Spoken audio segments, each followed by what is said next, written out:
Bonjour, bonsoir. Alors, cette vidéo complémentaire vient vous donner des petites informations sur le prototype Les Aventuriers de Fricelle. J'ai fait une vidéo où je fais une partie complète, avec vraiment où j'explique, c'est une expli partie, hein, où je donne tous les détails de chaque chose, de chaque action que je fais et de mes choix. Cette vidéo dure 25 minutes, c'est un petit peu long, donc du coup je fais juste une petite vidéo rapide pour vous montrer la mise en place et puis éventuellement expliquer 2-3 points. Alors, première chose que vous allez faire dans les Aventuriers de Fricelle, c'est que vous allez choisir un personnage. Vous avez trois personnages. Ici, on a l'assassin, le sorcier et le sombre collecteur.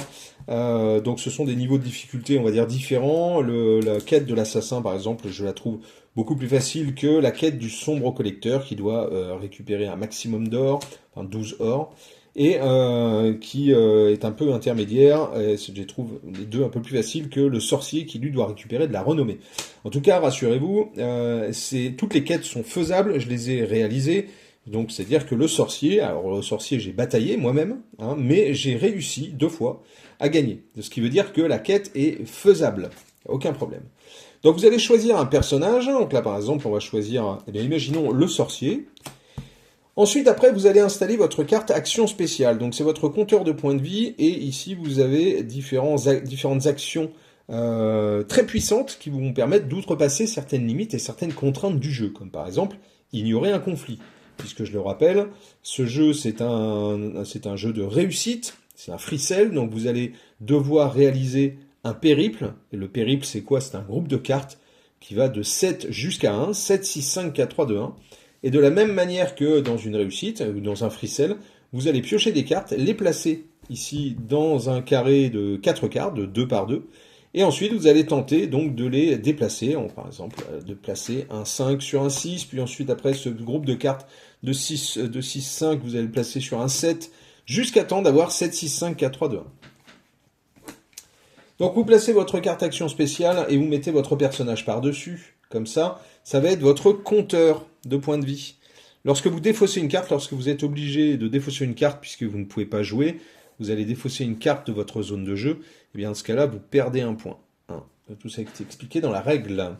Ensuite, après, vous avez votre carte bonus. Donc ça, c'est une carte aide-mémoire qui vous donne des infos sur certains bonus que vous allez pouvoir remporter selon certaines conditions remplies en jeu. Et ensuite, après, vous avez 3 jauges. Donc vous avez une jauge d'endurance, d'or et de renommée. La jauge de renommée, c'est ce qui va vous permettre de remplir la quête et l'objectif du sorcier. Donc ça, c'est important, mais vous allez avoir des actions qui vont vous permettre de gagner de la renommée.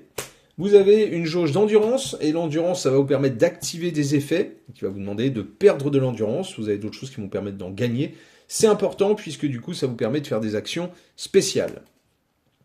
Donc moins fortes que les actions spéciales que vous avez ici, hein, mais c'est des actions qui sont quand même utiles, très très utiles, il ne faut absolument pas les ignorer, c'est ce qui vous permet justement de remporter certaines quêtes, certaines conditions de victoire. Et enfin, vous avez la jauge d'or, et ça c'est important lorsque vous êtes le sombre collecteur, mais comme l'endurance, en fait l'or, vous allez payer des effets pour pouvoir avoir du contrôle sur les cartes, soit sur la pioche, soit sur les cartes que vous avez ici, et même du contrôle sur la défausse, donc c'est important.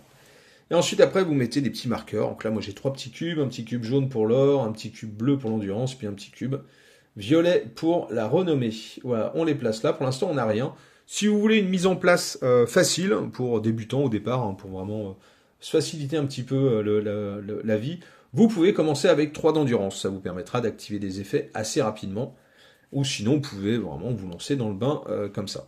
Donc une fois que vous avez fait cette installation, eh bien, vous prenez votre deck de cartes, votre paquet, hein, votre pioche, pardon, de 14 cartes, recto verso. Alors attention, vous avez un tableau, une liste de correspondance à la fin du livret. C'est très important d'installer les cartes de cette manière. C'est-à-dire chaque carte a un recto et un verso précis. Il faut vraiment se référer à ça. C'est ce qui va vous permettre de ne pas être bloqué à certains moments. Donc faites-le, c'est très important. Donc vous prenez vos 14 cartes comme ça, et puis vous allez retourner, vous allez le splitter en deux, ce paquet, le flipper une des moitiés, et mélanger. C'est ce qui va vous permettre d'avoir des faces différentes. Vous le faites 2-3 fois, ça suffira largement pour avoir un bon mélange. Hop, on fait comme ça. Pareil, une dernière fois, je split en deux, je flippe le paquet, et je le mélange. Très bien. Et donc là, vous avez votre pioche qui est installée. Votre zone de jeu, je le rappelle, hein, de 2 cartes par 2 cartes, donc de 4 cartes dans lesquelles vous allez placer vos cartes que vous allez piocher. Et vous allez vous déplacer également pour réussir les groupes. Et là, vous avez votre mise en place qui est faite. Vous pouvez commencer à jouer. Alors, comment on joue? Alors, en fait, il faut se dire que vous n'avez pas des tours précis. C'est-à-dire qu'en fait, vous n'avez pas un tour de jeu où vous allez avoir une phase de pioche, une phase d'activation, une phase d'entretien. En fait, c'est un tour unique. C'est vraiment comme la réussite. C'est-à-dire que vous allez piocher une carte, vous la placez, et ensuite, après, vous appliquez l'effet. Vous pouvez la déplacer sur d'autres cartes à partir du moment où les valeurs se suivent en décroissante. Encore une fois, je le rappelle, c'est très important. Le périple final pour réussir, pour valider votre quête et gagner la partie, c'est vraiment ce groupe de cartes 7, 6, 5, 4, 3, 2, 1. C'est une réussite de 7 jusqu'à 1. Avant de piocher, en fait, vous allez choisir si vous jouez le verso ou le recto. Vous n'avez pas le droit de regarder la carte, donc vous n'avez pas le droit de regarder la face qu'il y a derrière. Vous choisissez soit la face qui est visible avec les effets qui vous intéressent, ou l'autre face mais sans visibilité. Hein, vous jouez. Après, vous avez des effets qui vous permettent de flipper. Donc là, dans ce cas-là, vous pouvez regarder. Mais sinon, avant de piocher, si vous n'avez pas d'effet particulier, bien vous choisissez. Ici, en dessous, vous avez le type de carte. Vous avez l'anatomie d'une carte dans le livre de règles. Et ici, là, vous avez le type de carte. Là, par exemple, cette icône, c'est la carte sort. Juste en dessous, vous avez le type de carte qui est au recto. Là, par exemple, on voit l'espèce de petit couteau planté dans un œil. Ce sont des cartes confrontation. Eh bien, on retourne, et ici, on a bien la carte confrontation, et ça nous dit que c'est une carte sort derrière. Vous voyez, d'où l'importance de la correspondance entre les cartes, puisque du coup, elles ont été designées de cette manière-là. Donc, je le rappelle, le type de carte, ici, le type de carte qu'il y a au recto, de l'autre côté. Ici, la valeur de la carte, et juste en dessous la valeur, le type de carte qui est en conflit avec cette carte-là. Là, par exemple, la carte confrontation, elle est en conflit avec les cartes artefacts. Les cartes sorts, elles, sont en conflit avec les cartes lieux. Vous avez sur la carte bonus, vous allez avoir le rappel, justement, des conflits. Ici, vous avez un effet, soit des icônes qui peuvent se rapporter soit à une quête, soit à des bonus. Donc, il faut bien regarder. Vous retrouvez les informations sur les différents, soit sur le livret, soit sur les cartes. Vous avez des informations sur ces bonus possibles. Ici, par exemple, là, la petite icône éclair, ça veut dire que c'est un effet instant. Donc, là, vous jouez, c'est immédiat. Et là, vous gagnez 1 d'or. Ici, ça va être l'icône permanente. Tant que la carte est visible, c'est-à-dire tant qu'elle n'est pas recouverte par une autre carte, eh bien cet effet peut s'appliquer. Ici, si la carte est placée sur une carte confrontation, je peux perdre 4 endurance pour gagner 1 point de vie. Donc, c'est-à-dire 1 point de vie, vous allez pouvoir récupérer une action, ici vous allez pouvoir vous soigner. Ici, par exemple, vous voyez, défausser cette carte pour gagner 2 ors. Et là, on a un effet, donc là, il n'y a pas l'icône, mais ça c'est corrigé. Là, vous avez par exemple l'effet, ici c'est un effet instant, c'est-à-dire que lorsque la carte arrive en zone de jeu, l'effet s'applique, il s'applique une fois, c'est tout, c'est terminé. Une fois que ça a été joué, vous ne pouvez pas, si elle est déplacée à nouveau, vous n'allez pas appliquer à nouveau l'effet, c'est vraiment lorsqu'elle est posée. Et ensuite, après, vous avez des cartes avec une petite icône fourmi.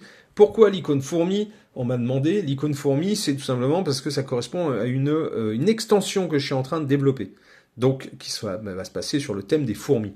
Donc, ici, pas de lore particulier ou d'histoire sur les fourmis dans le jeu de base. C'est juste un compteur d'action. C'est-à-dire que là, vous avez un compteur d'activation. C'est-à-dire que cet effet, vous pouvez l'activer une fois. Là, payez 5 or pour rejouer une action spéciale déjà jouée. Lorsque vous avez cette carte, vous voulez l'activer, vous l'inclinez comme ça, vous payez et puis vous activez l'effet. Ici, par exemple, on voit que c'est un compteur puisque du coup on a 2 fourmis. Vous activez l'effet une première fois, vous inclinez la carte et vous avez une deuxième activation. Ici, la chouette, encore une fois, ce sont des icônes qui correspondent à des quêtes, soit ce sont des quêtes qui ne sont pas visibles, comme par exemple, on retrouve une icône pomme ici sur certaines cartes. Eh bien, l'icône pomme, ça fait partie de l'extension, donc vous n'en tenez pas compte. C'est vraiment juste pour une extension des ajouts futurs. Voilà. Sinon, après, eh bien, vous avez la possibilité, lorsque vous avez placé des cartes dans votre zone de jeu, je vais faire rapidement lorsque vous avez placé des cartes dans vos zones de jeu, comme ça, vous avez la possibilité de les déplacer. Bien sûr, c'est comme ça que vous allez faire un périple, donc un groupe de cartes. Vous voyez ici, 5, 4, 3.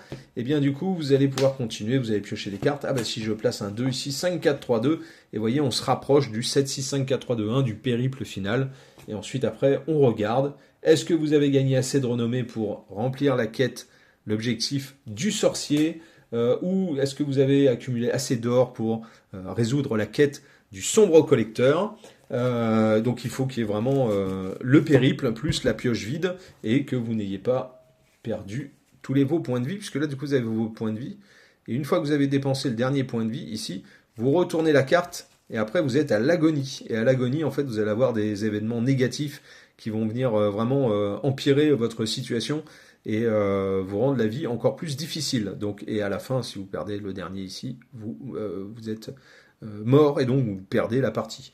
Donc ça vous permet en tout cas de continuer, vous êtes agonisant, mais vous avez tellement de volonté que vous continuez votre quête.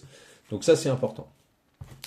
L'assassin, lui, a une quête un petit peu particulière, parce que du coup vous choisissez l'assassin comme personnage, vous le mettez ici, hein, comme n'importe quel personnage, et la carte sombre collecteur va venir lui se placer dans le deck, puisque du coup le but de l'assassin, ça va être de réussir son périple avec le sombre collecteur. Alors vous voyez, c'est pour ça qu'en fait il y a des cartes, les cartes personnages ont un 0,8 ici, parce que du coup sur certaines quêtes, eh bien, soit il va se placer avant le 7, soit il va se placer après le 1. Mais en tout cas, la quête de l'assassin, eh bien, ça va être de réussir le périple et de placer... Est-ce que je vais la retrouver tout de suite? Et de placer le sombre collecteur sur l'expiation dorée ici. Donc vous faites votre périple, 7, 6, 5, 4, 3, 2, 1. Et juste après le 1, vous avez votre carte sombre collecteur. Donc elle n'est jamais défaussée.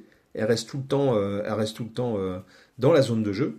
Donc elle est dans la pioche, puis après vous allez la sortir, et puis vous allez la placer pour venir ici la coller adjacente à l'expiation dorée.